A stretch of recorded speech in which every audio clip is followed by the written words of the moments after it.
Kush është dakord të ngre kartonin?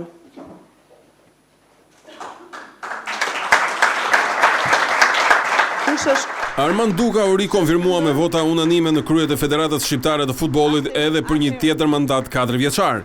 Zoti Duka, urime me unanimitet të plot jeni zgjedhur presidenti i Federatës Shqiptare të Futbollit. Ai nuk pati rival në procesin zgjedhor zhvilluar këtë të hënë ambientet e shtëpisë së futbollit, duke marrë mbështetjen e 40 anëtarëve me të drejtë vote të pranishëm në proces.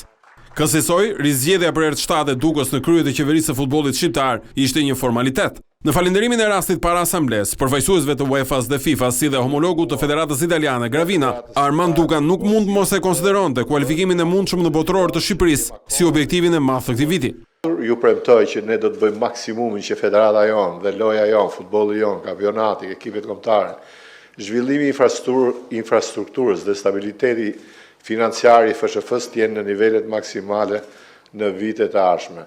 Një urim shumë special do të rikthejmë atë që ne mendojmë gjithë, uroj që ne gjithë bashkë të jemi pjesë e kampionatit botëror 2026. Suksese Silvinus, suksese ekipit kombëtar. Veç zgjedhjes së kreut të Federatës, Asambleja e Përgjithshme Zgjedhore votbesoi edhe Komitetin e Ri Ekzekutiv. Edhe ky ishte një proces me një garë modeste.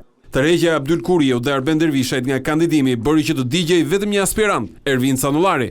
Garuan 10 meshkuj dhe fituan 9 prej tyre, konkretisht Edmond Hasanvelliu, Lutfi Nuri, Armando Cungu, Envi Hiçka, Geri Çipi, Erind Resuli, Blendi Fevziu, Gjergji Petro dhe Pano Xhixho.